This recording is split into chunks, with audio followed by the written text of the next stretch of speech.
Bonjour à tous, merci à ceux qui ont fait le déplacement et merci à ceux qui nous regardent sur Internet pour cette matinée consacrée aux questions de l'irrigation. Je suis Aline Richard, je suis journaliste scientifique et donc j'animerai cette conférence avec Thierry Ruf. Vous êtes agronome, vous êtes à l'Institut de recherche pour le développement, l'IRD, et vous êtes tout spécialement préoccupé par les questions qui lient eau, société et territoire. Peut-être une question très simple pour commencer. On croit savoir finalement ce que c'est l'irrigation. Est-ce que vous pouvez nous la définir ? Alors je suis agronome et je suis aussi géographe. Et vous êtes géographe, j'avais oublié. Et je vais en parler sous différents angles disciplinaires, pas seulement sous l'angle agronomique, parce que l'irrigation est souvent perçue comme une technique simplement d'apport d'eau pour compenser des déficits climatiques, alors qu'en fait nous travaillons sur cette question de l'irrigation comme un phénomène beaucoup plus large, un phénomène d'organisation de l'espace, de structuration des sociétés, d'une histoire très longue de mise en place de réseaux. Et finalement, l'irrigation, c'est un ensemble très composite de phénomènes à la fois techniques, de pratiques, mais aussi de questions sociales, de droits, de questions politiques. Enfin bref, ça décrit toute une société.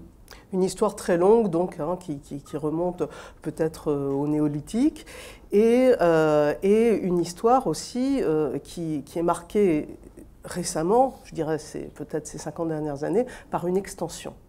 Oui. Il y a de plus en plus d'irrigation dans le monde. Voilà, alors on va d'ailleurs peut-être parcourir ce monde de l'irrigation sous différents angles. D'abord celui de comprendre son développement, ensuite voir les questions environnementales qui découlent des pratiques d'irrigation, puis regarder les questions des risques qui sont pris dans les années futures à cause de ce développement, et enfin les questions de gouvernance et d'organisation des sociétés pour maîtriser à la fois l'eau et l'alimentation et avoir quelque chose de stable pour 2050. Alors le développement d'irrigation, ça commence effectivement depuis des époques très reculées. On peut regarder sur la carte qui s'affiche le travail de Highsmith au début des années 60 qui montre l'ensemble des foyers où historiquement les gens se sont organisés pour pratiquer l'irrigation. Ce qui veut dire se mobiliser pour trouver de l'eau, ensuite la transporter, la transférer vers des zones où elle a une utilité très forte, où on va la valoriser par des productions agricoles de qualité et en grande quantité par rapport à l'agriculture pluviale. C'est d'ailleurs une école de la démocratie parce qu'en fait l'irrigation a toujours consisté à mobiliser les gens pour qu'ils coopèrent ensemble et ensuite pour qu'ils en bénéficient de manière relativement équitable en fonction de leurs efforts. D'ailleurs, ces notions-là sont toujours en vigueur dans les zones montagneuses, par exemple, ou dans les oasis, où on voit toujours ces pratiques de coopération au niveau local. Ce qui est important de comprendre, c'est qu'après les années 60, on est rentré dans une phase d'une sorte d'épopée hydraulique, de construction de barrages, de multiplication de systèmes. Et donc la carte que vous voyez maintenant, qui est produite par la FAO, montre cette expansion de l'irrigation dans pratiquement tous les continents, dans presque tous les climats, parce qu'on peut aussi irriguer dans des zones humides pour compenser des phases sèches du climat. Et c'est aussi une des voies dans l'hypothèse du changement climatique qui est développée pour justifier de l'expansion de cette technique ou de ces réseaux collectifs. Alors cette expansion de l'irrigation, elle accompagne en fait l'expansion démographique, hein, et la carte de la FAO que vous voyez en bas de l'écran à droite montre que cette importance de l'irrigation est fondamentale dans le pourcentage de terres cultivées. Tout ce qui est en rouge, orangé, montre des pays où finalement l'alimentation, la sécurité alimentaire, comme on disait autrefois, elle dépend effectivement de cette irrigation qui apporte une productivité, une qualité alimentaire très importante. Au départ, dans la carte de 1960, on est à peu près à 100-150 millions d'hectares irrigués. Actuellement, on doit autour de 250 millions, donc il y a une progression de 100 millions d'hectares irrigués, ce qui va poser des problèmes pour le reste de la société et pour l'environnement. Mais ça a créé les conditions d'une alimentation à bas prix et en quantité importante révolution verte ou pas d'ailleurs. Ou pas. Est-ce qu'on peut prendre par exemple l'exemple de la France? Quand est-ce qu'on a commencé vraiment à utiliser l'irrigation de façon importante? On a des signes d'irrigation à l'époque gauloise, dans des lieux très précis. Autour de Montpellier, on vient d'en trouver un.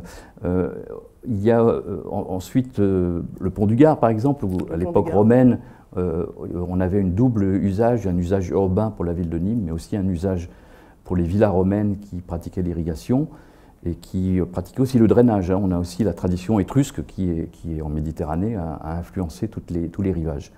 Et puis après, il y a eu au Moyen-Âge un grand développement. Je parlais de la plaine du Pô en Italie, mais il y a aussi, on retrouve ces éléments dans toute la Méditerranée, sur les deux rives, avec des incitations à effectivement aménager le territoire, à créer des canaux, à utiliser la force hydraulique par des moulins. Et vous le retrouvez donc en Italie, en France, en Espagne. Et puis c'est aussi la tradition arabo-andalouse, et d'ailleurs la culture de l'eau à cette époque, elle s'écrit en arabe et elle se diffuse en arabe. Et c'est ça qui s'est propagé dans l'ensemble de la Méditerranée. Et donc ça, c'est les bases, ce qu'on appelle les bases prémodernes, qui sont considérables, hein, qui sont toujours là et qui n'ont pas disparu avec la modernité ou avec l'évolution de notre société actuelle. Par contre, il y a eu l'épopée hydraulique dont je parlais. Au XIXe siècle, en France, elle est très forte, avec l'État qui construit des canaux, et puis ensuite la construction des barrages au XXe siècle. Donc on va avoir une expansion de l'irrigation très forte en France, vraiment dans les années 50, avec les grands programmes régionaux de mise en valeur de l'agriculture. D'accord, donc c'est l'après-guerre. Voilà, là on raccroche, disons, dans le wagon de l'ensemble de ce qui s'est passé dans tous les pays du monde, c'est-à-dire après la Deuxième Guerre mondiale, l'idée qu'il n'y a pas de développement et d'indépendance sans production alimentaire en grande quantité. Parfois d'ailleurs avec des évolutions non pas vers une agriculture fondée sur l'alimentation, mais une agriculture fondée sur l'industrie. Et là, il va y avoir des tensions aussi au sein de ces sociétés. On peut penser à la culture du coton, qui demande beaucoup d'eau, ou à la culture du maïs, quand il est industriel et qu'il n'est plus alimentaire, qui se propage et qui crée des lieux où le déséquilibre environnemental est manifeste. Alors justement, donc on va parler là, des limites finalement de cette épopée. Vous l'appelez vraiment d'un nom qui est très porteur. Il y a des limites à l'irrigation et aujourd'hui, donc on commence à toucher du doigt un certain nombre de problématiques. Oui. Alors, la première limite un peu originale que je souhaite décrire ici, c'est le fait que dans cette trajectoire historique, on a la tendance des pouvoirs publics, des ingénieurs de l'eau, des techniciens, c'est d'oublier le passé, alors qu'en fait, il s'imprime durablement dans le territoire. Et l'exemple que je montre ici à l'écran, c'est l'exemple marocain du Haouz de Marrakech, où on a une coexistence sur le même terrain de réseaux très anciens, qui sont des réseaux de galeries drainantes, qu'on appelle Khetara au Maroc, qu'on appelle Fogara en Algérie, ou Kanat d'une façon plus générale. Ce sont des systèmes très ingénieux de captation d'eau souterraine, de nappes phréatiques, et qui s'organisent autour d'une gestion commune. Et puis il y a aussi des canaux de dérivation des crues, des oueds, des rivières, qui régulièrement entrent en crue et ces crues sont gérées, sont affectées et sont pilotées par la société locale. Et puis il y a des réseaux plus modernes qui ont été constitués par les États modernes, on va dire, et avec des barrages et des systèmes d'eau sous pression dans des tuyaux, etc. Donc on a tous ces éléments cohabitent, le système public, le système communautaire, mais l'ignorance des uns avec les autres fait qu'il y a des difficultés, ce qui fait que finalement les individus sont tentés de s'extraire de la gestion commune de l'eau, collective de l'eau, et on voit apparaître des forages. Et en même temps qu'il y a eu donc l'épopée hydraulique des États et des ingénieurs dont je parlais, il y a eu une ouverture économique, une ouverture technique qui permet aux gens de s'affranchir. Et l'irrigation, au lieu de rester, disons, une pratique commune, collective, devient une pratique égoïste, individuelle, avec les forages et la gestion privée. Alors, cet accaparement de ressources, qui est quand même le problème qui se pose devant nous, il n'est pas spécifique aux pays du Sud. Les tensions les plus fortes actuellement se trouvent dans des pays du Nord, notamment au centre des États-Unis, oui, où les nappes sont hyper sollicitées par un développement de l'irrigation qui est devenu chaotique, qui n'est plus régulé et qui aboutit à des mises en garde en disant dans 20 ans, dans l'horizon 2050, avant même, des zones entières ne pourront même plus être irriguées et ne pourront même plus donner de l'eau pour l'alimentation des villes. Sur l'écran, vous voyez une maquette un peu théorique, mais pour montrer que le développement de l'irrigation, c'est un développement très complexe qui part des montagnes, qui suit les axes des rivières et qui finissent dans des deltas en général, avec différents modèles de société, des modèles qui s'organisent sur le partage du manque d'eau, d'autres modèles qui s'organisent sur les problèmes de crues et de décrues. Dans les deltas, on s'organise aussi en fonction du drainage et de la salinité. Enfin, il y a tout un ensemble très composite de situations. Et enfin, le grand enjeu des 30 prochaines années, c'est de voir comment ces différentes sociétés peuvent se coordonner et vivre ensemble, parce que sinon il y aura des prérogatives qui seront octroyées à certains secteurs aux dépens des autres. Donc ça peut être les montagnes qui dominent les plaines, ou l'inverse, les plaines qui finissent par imposer aux montagnards l'abandon de leur propre réseau. Ça peut aussi arriver. Donc ce sont des rapports qui peuvent être très conflictuels. Ce qu'il faut bien comprendre, c'est qu'on ne peut pas intervenir dans ce type de territoire en imposant un modèle de régulation très théorique et très universel. Il faut une démarche scientifique, il faut une démarche documentée, il faut réunir les différents protagonistes. Et donc ça, c'est un travail qui est lié à l'irrigation, mais qui n'est pas de mobiliser des techniques d'irrigation, mais de réunir l'ensemble des acteurs, des responsables des différents projets qui s'égrènent au long d'une géographie, avec les différentes époques, avec les différentes logiques. Donc cette gouvernance, pour l'instant, elle est encore très sommaire. Les agences de bassin ont une activité de documentation et en France, elles ont une activité de redistribution de moyens, mais on ne peut pas dire que la gestion intégrée soit appliquée de manière générale. Il y a des efforts qui sont notables, mais dans la plupart des pays, on reste dans une idée de confrontation, comme le processus de surexploitation des nappes phréatiques ou des aquifères souterrains est très très avancé, on va effectivement dans des choses qui sont décalées, c'est-à-dire qu'en surface on essaie d'avoir une gestion coordonnée, mais en fait le problème c'est le pompage excessif. Vous avez en Espagne par exemple des situations assez extraordinaires où finalement l'eau souterraine est tellement exploitée que la rivière ne coule plus jusqu'à la mer, mais non seulement la rivière ne coule plus jusqu'à la mer, mais la rivière repart en arrière, pratiquement réalimentée des nappes surexploitées en amont, et ce qui fait que la rivière n'a plus de continuité, elle se fragmente en segments pratiquement indépendants, et où chacun se débrouille pour lui-même. Si on ne trouve pas des solutions de gestion commune de ces grands espaces hydrauliques, chaque fragment va connaître une dérive qui peut aboutir à l'extinction quand il n'y aura plus d'eau.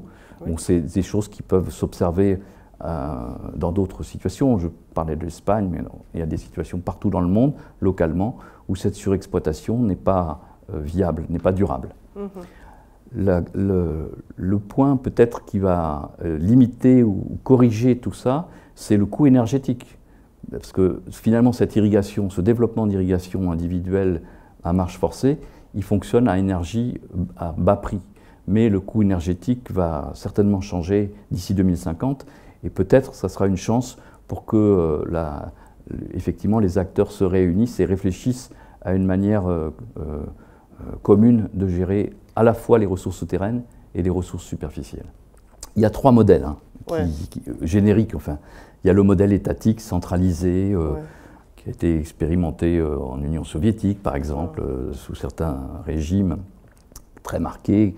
Sauf que quand vous regardez bien, l'État s'occupe d'apporter de l'eau dans des territoires, c'est sa fonction essentielle, mais après, au sein du territoire, dans les mailles hydrauliques, dans les lieux, dans les villages, la responsabilité de la gestion de l'eau, elle échappe à l'État et elle redevient un bien commun avec des principes de partage. Et donc ces sociétés ont toujours combiné des mécanismes effectivement autoritaires et des mécanismes de rediscussion du partage de l'eau à l'échelon le plus local. Il fallait que les deux soient articulés. En Chine aussi, c'est comme ça. En France aussi, c'est comme ça d'ailleurs. On a toujours le Paris qui décide d'un certain nombre de règles et d'orientations. Et en fait, au fin du compte, ce sont des associations syndicales en irrigation qui s'occupent sur un petit territoire avec l'utilité publique du partage de l'eau et qui ont les compétences pour cela. Et donc on a cette dualité de pouvoir, et c'est un équilibre qui se constitue entre le pouvoir central et le pouvoir local sur l'eau. L'irrigation se construit que sur des équilibres. L'autre modèle, c'est le modèle entièrement privatisé. C'est le modèle du Chili, par exemple, où l'eau des rivières est privatisée au Chili. Donc là, on a un archétype du système où celui qui a de l'argent peut construire et s'octroyer les droits d'eau d'une rivière. Et là, effectivement, les communautés paysannes, les communautés indigènes ont été balayées en grande partie dans certaines vallées, pas dans toutes, mais ça produit aussi quelque chose de très inégalitaire où finalement c'est les mines qui s'en sortent ou les très gros agro-industriels qui réussissent à racheter toutes ces parts d'eau. Ce modèle d'ailleurs il a été très considéré comme exemplaire par la Banque mondiale et le Fonds monétaire international dans ses politiques hydrauliques après l'épopée pour essayer de corriger les problèmes de gestion de l'eau, pour désétatiser la gestion de l'eau aussi. Et ça n'a pas marché non plus, et donc on s'oriente plutôt vers le troisième modèle, qui est le modèle du bien commun, qui a été très popularisé par Elinor Ostrom en termes de gestion d'irrigation, le prix Nobel d'économie en 2009, et qui consiste à effectivement, sur un territoire, faire confiance à des institutions qui représentent tous les intérêts locaux pour une organisation durable, paisible, harmonieuse, si on veut. C'est un peu excessif d'ailleurs dans le travail d'Elinor Ostrom de considérer qu'il suffit que les gens s'entendent sur un territoire, parce qu'il y a aussi des conflits de territoire. Et d'ailleurs, le problème, c'est que si on fait que de la gestion en bien commun, en oubliant l'État et le marché, on va finir par balkaniser le système et finalement ce que je décrivais en Espagne de la fragmentation des ressources en eau d'une rivière, c'est un petit peu ça qui peut se produire. Donc c'est pas non plus un modèle idyllique, le modèle du bien commun. Pour moi, c'est ce qui est représenté à l'écran, c'est la construction d'une gestion durable de l'irrigation pour 2050, c'est la réussite de la construction de cet équilibre général entre l'État, le privé et le territoire organisé en bien commun, avec ses ressources. Mais pour que cette chose-là fonctionne, il faut qu'au sein de chaque pôle, public, privé et communautaire, local, il y ait aussi des accords constructifs et des visions communes. Aujourd'hui, la crise de l'eau qui se profile avec l'expansion de l'irrigation, c'est aussi une crise des services publics, parce que les services agricoles, les services environnementaux, les services fiscaux de l'État, ils ne sont pas d'accord sur la politique à tenir. Dans le secteur privé, les intérêts des marchands d'eau, les intérêts des transformateurs, des produits agricoles, et les intérêts des industriels qui alimentent en intrants ne sont pas en équilibre forcément. Augmenter le prix de l'eau, par exemple, pour limiter la consommation, peut amener à une désintégration des filières agroalimentaires qui ont besoin de matières premières à bas coût. Donc tout ça, c'est une question d'équilibre. Et puis au sein de la société, on voit bien aussi qu'il y a dans le niveau local des inimitiés très fortes entre les environnementalistes, entre les agriculteurs organisés pour l'irrigation et entre les autorités politiques locales. On voit l'exemple de Sivens en France où finalement tout a volé en éclats alors qu'on pouvait imaginer un processus de construction d'une médiation. On peut toujours essayer de l'imaginer. Il y a une composante aussi dont j'ai un peu oublié de parler au début, mais l'irrigation a été pratiquée, et pratiquée aussi dans l'Europe du Nord. Elle était pratiquée le long de la Seine, par exemple, en amont et en aval de Paris. Et c'était une irrigation d'hiver. Et pourquoi on faisait de l'irrigation l'hiver? Il n'y avait pas de déficit hydrique, mais c'est parce que l'eau transporte des sédiments. Et ça, c'est une fonction essentielle de l'irrigation. C'est la construction d'un environnement, c'est-à-dire on a vu l'irrigation comme phénomène de dégradation par l'accaparement, par l'assèchement, par des choses comme ça, par des comportements excessifs. Mais il y a aussi une irrigation qui permet de construire des lieux de vie particuliers. Donc les oasis sont l'archétype. Les oasis, c'est un système artificialisé entièrement par l'homme, qui construit par l'eau et les sédiments apportés par le transport de l'eau, un sol qui est vivant, avec un biotope particulier, et qui va permettre ensuite la construction d'une agriculture à plusieurs étages, avec toute une sorte d'équilibre qui se met en place. Et donc ce modèle oasien, d'ailleurs, on devrait y réfléchir pour l'ensemble des autres modèles d'irrigation. Les nouvelles zones humides voilà. À attendre. Bah, écoutez, merci beaucoup Thierry Ruf. On va peut-être passer aux questions, s'il y en a. Je voudrais vous demander une opinion sur la gestion des eaux dans les grandes villes qui, avant le processus d'industrialisation, étaient des villes d'eau, Milan, Paris, avec leurs fleuves. Mais avec l'arrivée des grandes industries, ont utilisé l'eau pour refroidir les équipements. Maintenant, ayant perdu ces concentrations industrielles, les grandes villes voient leur nappe phréatique augmenter. On le voit quand on creuse les métros dans ces villes, on rencontre de l'eau. Est-ce qu'il peut s'agir d'un problème dans la gestion des eaux dans cette nouvelle situation post-industrielle ?